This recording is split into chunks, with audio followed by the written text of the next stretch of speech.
Hello, I based my model on my language sample of my 4-year-old nephew, who at the time was upset about my sister telling him no. My nephew went on and on about his feelings and how my sister made him feel. My sister has always been the kind of mom that likes her kids to express themselves afterwards. In this case, my nephew wanted to go outside and she said no, therefore, he got sad and cried. Afterwards, he was still upset, but was able to recall the reason behind the emotion and was able to label it and express himself. Not every child is able to do that. I know I certainly didn't when I was younger. If I didn't get my way, I cried and eventually got over it. But I never knew how to deal with my emotion the emotion I was feeling at the time. My nephew and I later had a conversation about different emotions, which he doesn't know well. He didn't know of the word emotion. He only knows it by feelings. I definitely introduced a new word to him. He was then able to tell me his kind of emotions and the reasons behind them. It was very interesting to see the different kinds of emotions he has experienced thus far and the reasons behind them. These are all normal emotions for his age, and he's able to relate them to people or objects that make him feel that type of way. Here is my connectionism model. So he practically told me all of his, all of the emotions he has experienced, which is happy, frustrated, scared, angry, and sad. And, when I asked him, okay, like, what made you happy? He would either say, my parents made me happy, my siblings, or presents, cake, toys. Presents, cake, and toys, those are kind of related right now since his birthday is coming up. So that's what he's thinking of currently. Or when I tell him, like, what makes you frustrated? And he would say, oh, like my siblings or my parents or being told no, which frustrated is actually one of the newest emotions slash like words that he recently experienced.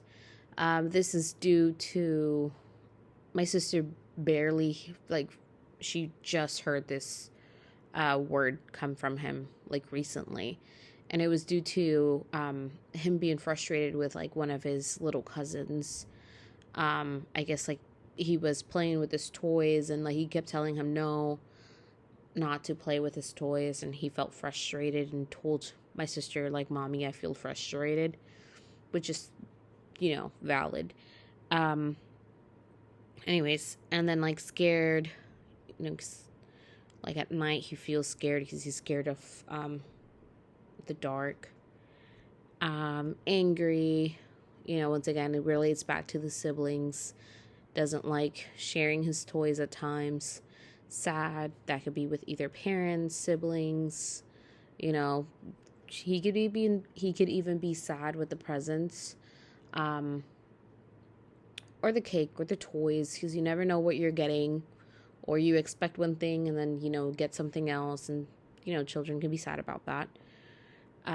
Being told no, that's a big one for him for sure. But overall, yes, he's able to tell me pretty much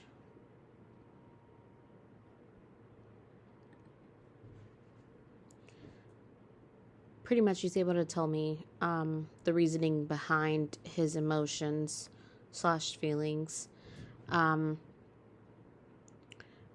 could have honestly done, like, switch them around where the, the parent siblings presence was like the input layer. But I did it this way because, like, I wanted him to tell me, like, I gave him the emotion and him kind of recall the times that he's been happy or frustrated, which he did a pretty good job of doing. I would definitely say these are very normal for his age. These are definitely not the kind of emotions I perceive now. Maybe when I was younger, it was these, but definitely not what I would put down for my emotions. This model shows how every time we have an emotional experience, the neural regions that process the semantics of words also get involved. Manefe was able to learn different types of emotions and store them in his brain and recollect them when occurrences happen and make him feel. He, of course, is 4 years old and hasn't fully learned all of the other emotions, which, if you ask me, I would add frustration, anxiety, embarrassed, etc.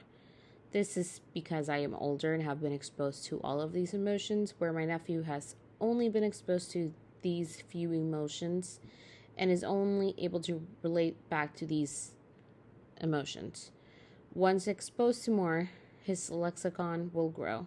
This model can be used in a language learning by being able to see how children relate their occurrences to emotions and expose them to new emotions, and therefore fill in the emotional gaps. For example, when a kid feels upset because they don't understand something, we as adults know it's more of a frustration feeling rather than being upset. The child still knows what upset means, but has added the new word frustration and is essentially able to build their semantics. This assignment was very helpful and helped me learn how his language development works, and I'm very thankful for it.